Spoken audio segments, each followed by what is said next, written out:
Hello all, welcome back to another new video of Learn with Bhavna. Now we are starting question 16 of MSO 002. अगर आपने इससे पहले वाले videos नहीं देखे हैं तो आप इस वीडियो के एंड में एक आपको फोल्डर का लिंक मिल जाएगा एंड उस फोल्डर के ऊपर क्लिक करके you can find out all important question videos of MSO 002 at one place for your convenience. वो मैंने फोल्डर बनाया है इसलिए ताकि आप कोई भी क्वेश्चन मिस ना करो for your upcoming exam. Now ये क्वेश्चन भी मेरे सब्सक्राइबर शुभम कुमार ने मुझे बोला है, this one and the next one. So I thought why not to make a video for you all, ताकि आपके पास भी कोई डाउट है, कन्फ्यूजन है तो क्लियर हो जाएगी.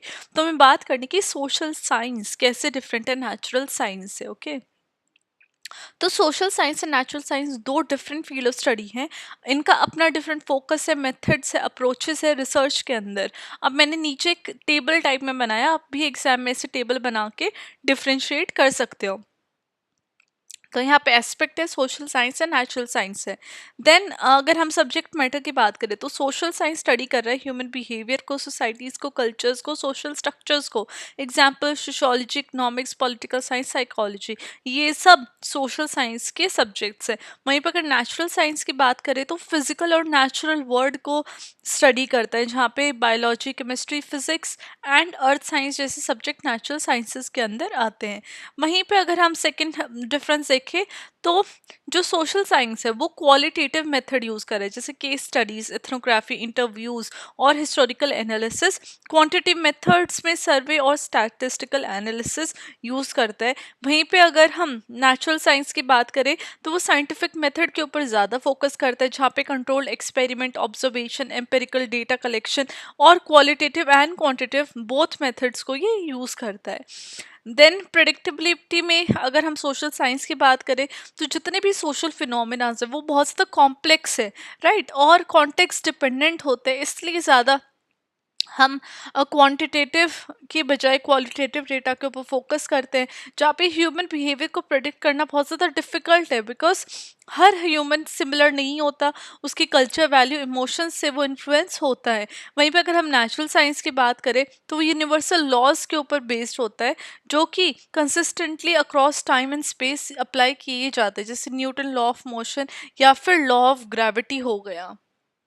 वहीं पे अगर सोशल साइंस की बात करते हैं तो वो सब्जेक्टिवली बहुत ज़्यादा डिपेंडेंट होता है, और ह्यूमन एक्सपीरियंसेस और सोशल सिस्टम एंटायरली ऑब्जेक्टिव नहीं हो सकते.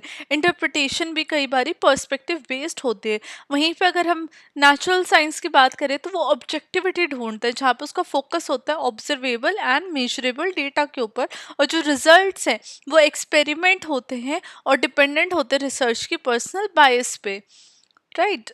वहीं पर अगर हम अप्रोच टू थ्योरी की बात करते हैं तो हमारा जो सोशल साइंस है वो सोशल साइंस इवॉल्व हुआ है और वो अडेप्ट हुआ है जो चेंजिंग सोसाइटल कंडीशन है उसके बेसिस पे, जो कि यूनिवर्सली एप्लीकेबल नहीं होते, because every society is different, right. वहीं पे अगर हम नेचुरल साइंस की बात करें तो ये यूनिवर्सल होते हैं, जहाँ पे कंसिस्टेंट एक्सप्लेनेशंस रहती है, और जो नेचुरल लॉज एंड प्रिंसिपल्स होते हैं वो कंसिस्टेंटली सेम रहते हैं और यूनिवर्सल अप्लाइड हो सकते हैं. अब सोशल साइंस डील करता है मल्टीपल इंटर रिलेटेड वेरिएबल्स के साथ, जहाँ पे कल्चरल, हिस्ट्री, पॉलिटिक्स और ह्यूमन बिहेवियर ये सब डिफिकल्ट होते हैं आइसोलेट करने. तो सब इंटर रिलेटेड वेरिएबल्स हमें देखने को मिलते हैं सोशल साइंस में. लेकिन वहीं पे अगर हम नेचुरल साइंस की बात करें तो वो आइसोलेटिंग स्पेसिफिक वेरिएबल्स के ऊपर फोकस करता है, जहाँ पे हाइपोथेसिस को टेस्ट किया जाता है कंट्रोल्ड एनवायरनमेंट में. अब अगर हम यूनिवर्सैलिटी ऑफ फाइंडिंग्स की बात करते हैं तो ये देखा गया है सोशल साइंस फाइंडिंग्स को कॉन्टेक्स्ट स्पेसिफिक और डिपेंडेंट देखा गया है कल्चर, पॉलिटिकल और हिस्टोरिकल फैक्टर्स पे. वहीं पे नेचुरल साइंस फाइंडिंग्स क्या होती है, यूनिवर्सल होती है और वो मीनिंग अप्लाई करती है जो कंसिस्टेंटली अक्रॉस डिफरेंट कॉन्टेक्स्ट. अब सोशल साइंस का जो फाइंडिंग्स है वो इन्फ्लुएंस करता है पॉलिसीज़ को, सोशल नॉर्म को और इंडिविजुअल बिहेवियर को, जो कि सोसाइटी के अंदर चेंज लाने की कोशिश करता है. वहीं पे नेचुरल साइंस की जो फाइंडिंग है वो टेक्नोलॉजिकल एडवांसमेंट लेके आती है, मेडिकल इनोवेशन हो देखने को मिलती है, और एक बेटर अंडरस्टैंडिंग हमें मिलती है फिजिकल वर्ल्ड की. ना अगर हम की डिफरेंसेस की बात करें तो जो सब्जेक्ट मैटर है तो सोशल साइंस वहाँ पे फोकस कर रहा है ह्यूमन बींग्स को अंडरस्टैंड करने के लिए, सोसाइटी, कल्चर और बिहेवियर को.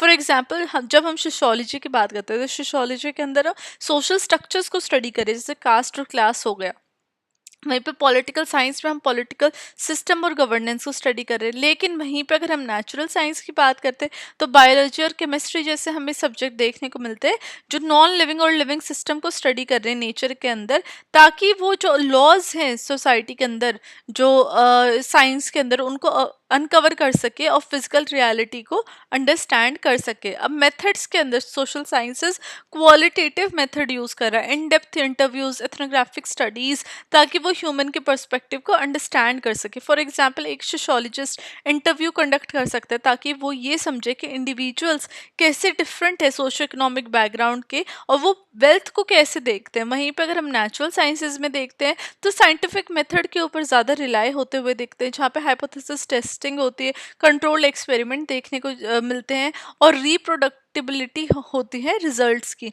फॉर इंस्टेंस अगर हम एक केमिस्ट टेस्ट कर रहे हैं रिएक्शन बिटवीन टू सब्सटेंसेस, तो वो एक स्ट्रिक्ट प्रोटोकॉल यूज़ करेगा ताकि रिजल्ट्स रिलायबल रहे। कोई भी अगर वो सेम टेस्ट कर रहा है तो सेम रिजल्ट्स हमें देखने को मिलते हैं, राइट। तो रिलायबिलिटी बहुत ज़्यादा इंपॉर्टेंट हो जाती है नेचुरल साइंसेज में।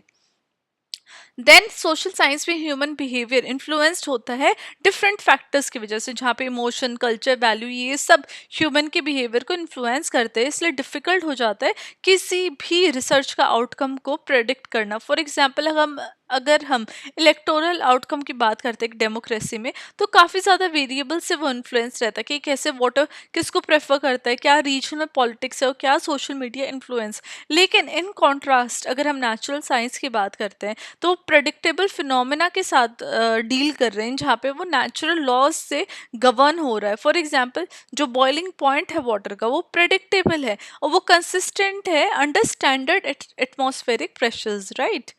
ना ऑब्जेक्टिविटी वर्सेस सब्जेक्टिविटी, जहाँ पे हमने बात किया सोशल साइंस का, तो वहाँ पे सब्जेक्टिविटी हमें देखने को मिलती है, बिकॉज जो रिसर्चर है वो इंटरप्रेट करता है ह्यूमन बिहेवियर कल्चरल और थ्योरेटिकल बेसिस के ऊपर। वहीं पे अगर हम नेचुरल साइंसेस की बात करते हैं तो हमें ऑब्जेक्टिविटी देखने को मिलती है, right. For example social sciences के अंदर अगर हम जेंडर इनइक्वालिटी को स्टडी कर रहे हैं तो वो डिफरेंट तरीके से इंटरप्रेट किया जा सकता है रिसर्चर की आइडियोलॉजी के ऊपर। क्या रिसर्चर किस तरीके की थॉट प्रोसेस है, क्या उसका व्यू पॉइंट है, अगर वो फेमिनिस्ट है, मार्क्सिस्ट है, राइट। इस तरीके से अगर वो डर्काइम का व्यू है, तो हर किसी के जो व्यूज़ हैं वो अलग रहेंगे डिफरेंट टॉपिक्स के ऊपर, बिकॉज वो किसके ऊपर बेस्ड है, वो बेस्ड है कि एक जो पर्सन है उसकी क्या वैल्यूज़ हैं, क्या उसकी थिंकिंग है, किस तरीके से वो सोसाइटी को देखता है, राइट। तो वो सब्जेक्टिव हो जाता है सोशल साइंस के अंदर। वहीं पे नेचुरल साइंस ऑब्जेक्टिविटी स्ट्राइव करते हैं, जहाँ पे वो एक्सपेरिमेंट ऐसे करते हैं जो फ्री रहे किसी भी पर्सनल बायसनेस से, जैसे कि measuring the temperature of substance in a lab, तो वो सेम ही रहेगा चाहे उसको कोई भी कर ले, वहाँ पे पर्सनल बायसनेस हमें नहीं देखने को मिलेगी। नाउ हमारा फिफ्थ आ जाएगा थ्योरी डेवलपमेंट। अब सोशल साइंस के अंदर थ्योरीज फ्लेक्सिबल होती हैं और सब्जेक्ट टू चेंज होती है, बिकॉज जैसे सोसाइटीज चेंज हो रही है तो सोशल थ्योरीज भी चेंज होंगे, राइट। फॉर एग्जाम्पल अगर हम आइडिया ऑफ क्लास स्ट्रैटिफिकेशन की बात करते हैं जो कार्ल मार्क्स लेके आया है, लेकिन वो विद टाइम विद एज हमने देखा है वो इवॉल्व हुई है, क्योंकि जो कैपिटलिज्म का जो तरीका है वर्क करने का सोसाइटी के अंदर वो भी चेंज हुआ है। वहीं पे अगर हम नेचुरल थ्योरीज की बात करते हैं तो वो यूनिवर्सल और रिजिड होती है, उसके अंदर हमें चेंजेस देखने को नहीं मिलते। अगर हम न्यूटन लॉ की बात करते हैं जहाँ पे it's remain applicable across various scenarios in physics, right. वहीं पे अगर हम आप ग्रेविटी की बात करते हैं साइंस के अंदर तो वो सेम ही है, ऑफ कोर्स वो ग्रेविटी चेंज नहीं हो रही है। अगर हम प्लैनेट्स की बात करें तो प्लैनेट्स भी कहीं नहीं जा रहे हैं। तो नेचुरल साइंस के अंदर जो थ्योरीज हैं वो रिजिड और यूनिवर्सल हमें देखने को मिलती है। अब लास्ट में कंक्लूजन आ जाएगा। कंक्लूजन आपको हर आंसर में अपना लिखना है। कंक्लूजन में मैंने लिखा है कि जब हम सोशल साइंस और नेचुरल साइंस की बात करते हैं तो दोनों ने सिग्निफिकेंटली कंट्रीब्यूट किया ह्यूमन नॉलेज में। उनकी जो अप्रोचेस है, मेथड है और जो फोकस एरिया है वो काफ़ी डिफरेंट है। जहाँ पे सोशल साइंसेस बात करता है कॉम्प्लेक्सिटी ऑफ ह्यूमन लाइफ की, सोसाइटी की, कल्चर की, और इंटरप्रेटिव मेथड यूज़ करता है ताकि वो सोशल फिनोमिना को स्टडी कर सके। वहीं पे उसके बिल्कुल विपरीत हमें नेचुरल साइंसेस देखने को मिलते हैं जो यूनिवर्सल लॉज ऑफ नेचर को अनकवर कर रही है, एक्सपेरिमेंटल और एम्पिरिकल मेथड का यूज़ करके, ताकि वो ऑब्जर्व और प्रेडिक्ट कर सके कोई भी नेचुरल फिनोमिना को। तो ये जो डिफरेंसेस हैं ये दिखाते हैं complementary nature of in disciplines का, ताकि ह्यूमन अंडरस्टैंडिंग को और भी एडवांस किया जा सके सोशल साइंसेस के साथ, ताकि हम सब्जेक्टिव और कॉन्टेक्चुअल एस्पेक्ट ऑफ लाइफ को समझ सके, एक्सप्लोर कर सके। वहीं पे जो नेचुरल साइंस है वो फोकस करती है ऑब्जेक्टिव और यूनिवर्सल प्रिंसिपल का, जो कि गवर्न करती है इस फिजिकल वर्ल्ड को, राइट। तो ये हमारा आंसर था, जहाँ पे हमने बात की कि क्या डिफरेंसेस है social sciences and natural sciences के ऊपर, जहाँ पे मैंने एक टेबल बना के जिसमें मैंने एस्पेक्ट लिखा सोशल साइंस और नेचुरल साइंस, एंड एक डिफरेंसेस के तौर पे मैंने एक टेबल आपको क्रिएट करके दी है। आपको ऐसे ही टेबल क्रिएट करनी है अपने एग्जाम में if you want good marks, right.